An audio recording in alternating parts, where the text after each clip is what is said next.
start on the feminine side for you guys, Aquarius. So, the Sun in reverse, Major Arcana card in reverse. I want to see what is in the subconscious, the Temperance. Okay. I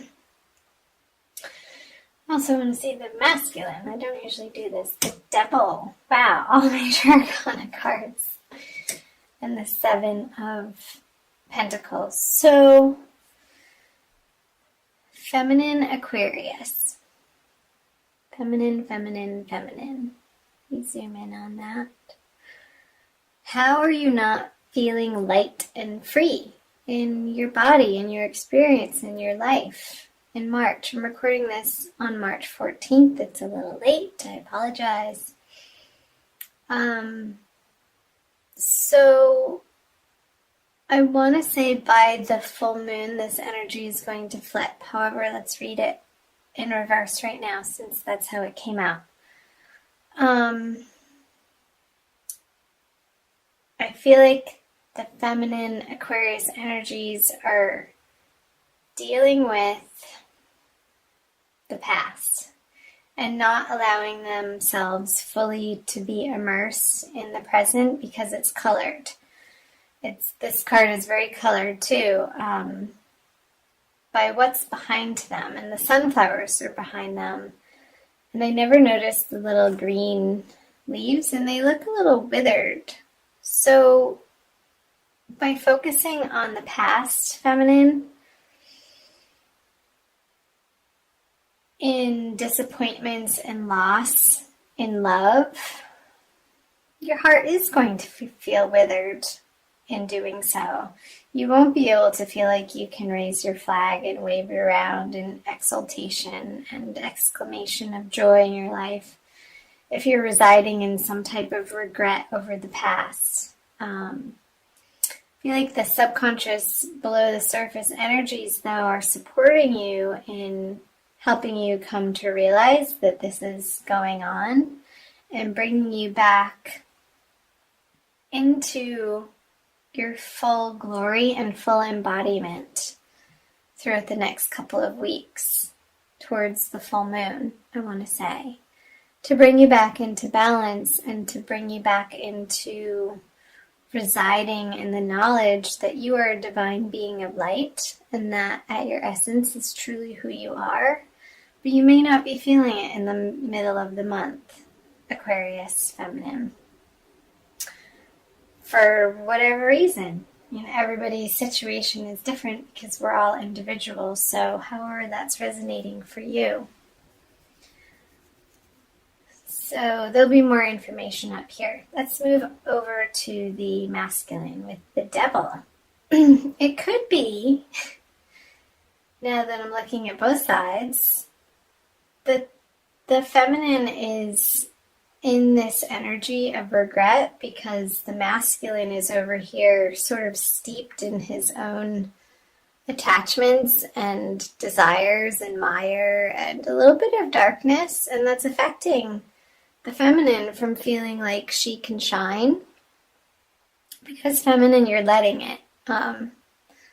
Nobody has control over you but you. However, certain relationships and people in our lives can hold sway and can pull on our heartstrings in a way that feels like it is out of our control, but that's just an illusion. That is not the truth at all.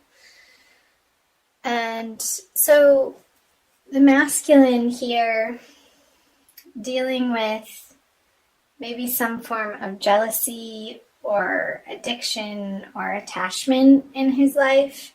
And again, I say his, him, he for masculine, and she, her, whatever for feminine. But we all, I'll reiterate this again. I say it in all my videos, or I try to. We all have both masculine and feminine. So you could be a female that relates more to masculine energy this month, and it could flip-flop, or just in general in your life. I feel like he's distracted from the feminine in this internal experience that isn't necessarily so pleasant, but necessary, because he's needing, there's this underlying desire to move in a better direction. And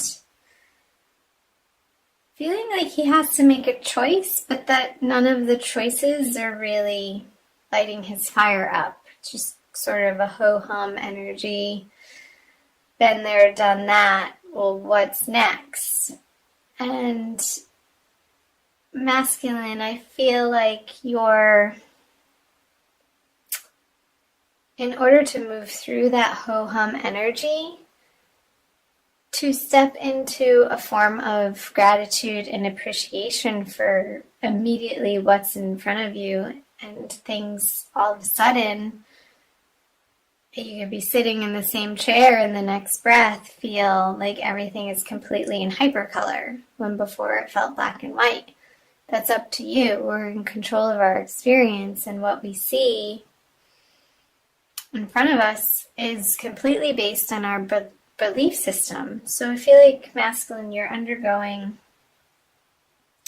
this transformational process that's necessary in March around the new moon, of coming to really appreciate what is in your life, instead of, maybe there was a little bit of an element of taking it for granted.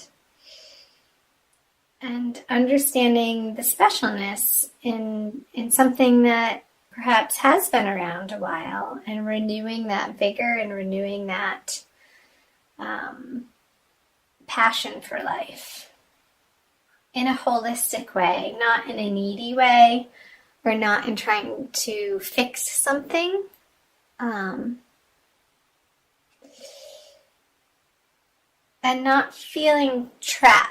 Like I just got, with the chains around their neck, the masculine could be feeling a little bit trapped in his situation or circumstance that has been swirling around him. And he's trying to understand what the next best move is for the highest good of all. But he's so heavily being influenced by his belief system that needs to be illuminated, and take the time for it to be illuminated. Let's see what's in his above board conscious energies is the 9 of Wands in reverse. So the masculine is feeling a little weary, and that whatever is in front of him that he's presented with, he just doesn't have the muster to be able to fight for it at this time. In the outer world, and I'm wondering if it has to do with the feminine, because he's looking in her direction. I want to see what her conscious energies are. So the 6 of Wands. I feel like the feminine has her own thing going on, Aquarius, to the point where she's deciding now to move through this upside down sun energy. Like, okay, well, the masculine's over there sort of steeped in a little bit of negativity right now.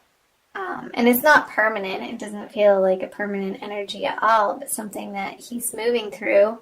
She's going to focus on the areas of life that feel like are successful and are working, and keeping on the track of those areas of life to build the momentum so that she can feel happy in her heart, regardless of what he's doing over here, meddling through some muck. And I wonder if the masculine is looking over to her thinking, like, I don't feel like he's going to say this out loud, but it's more of an internal thought of, why is she so happy over there? What does she have to celebrate? But that's, and a little bit of envy coming from him.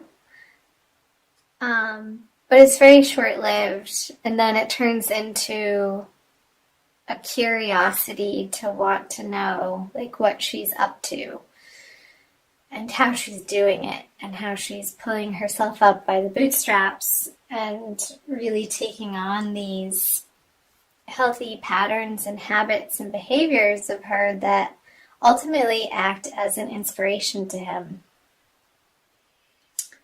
So, curious messages, Aquarius. Let's flip over the central.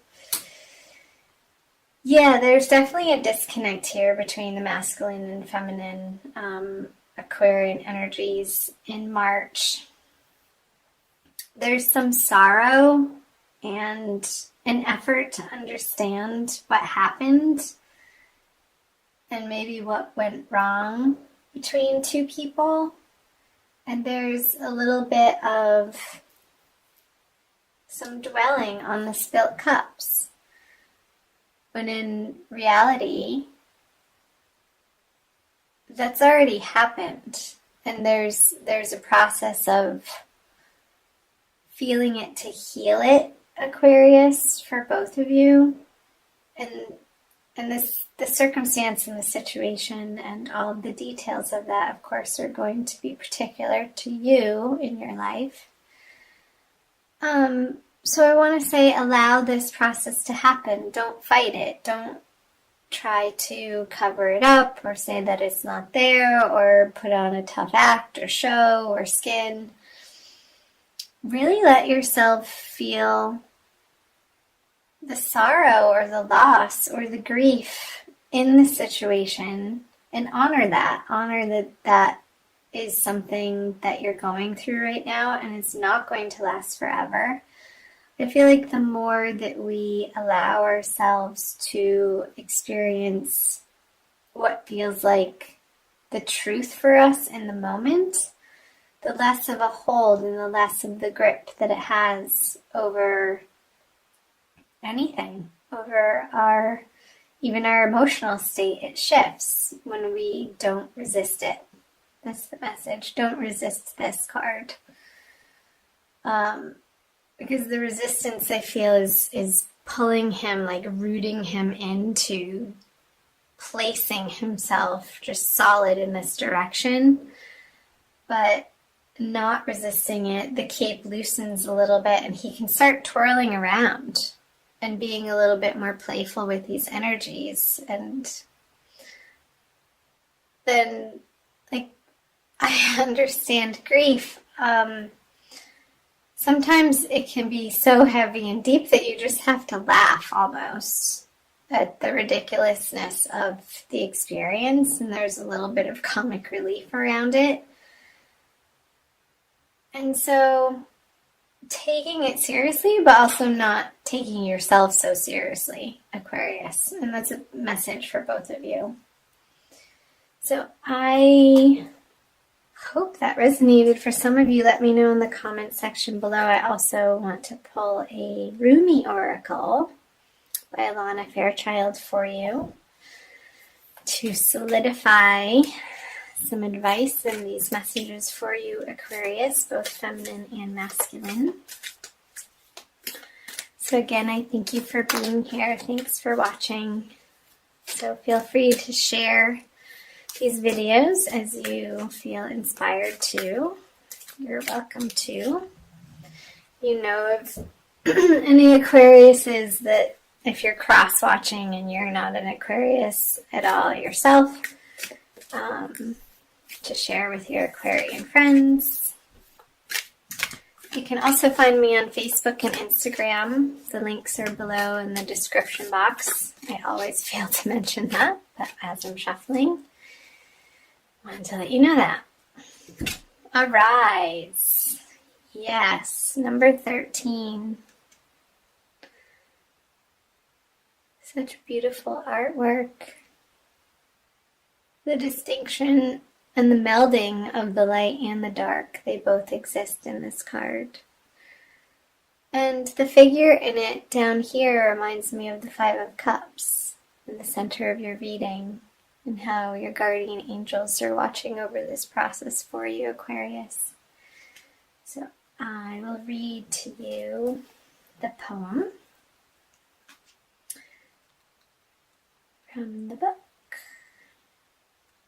13. Okay. Wings of hope languish from lack of use. When wings dissipate and weaken, life begins to lose its value. Every cell in your body is created to rise to challenges. Your life is meant to confront everything that holds you captive. Don't sit at the bottom of the well, not caring about salvation.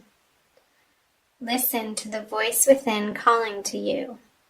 Reach for eminence beyond your own maturity. Rumi.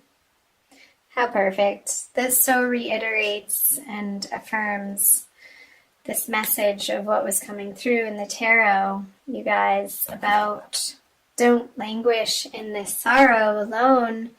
Let yourself feel it, but also reach out for angel guidance too.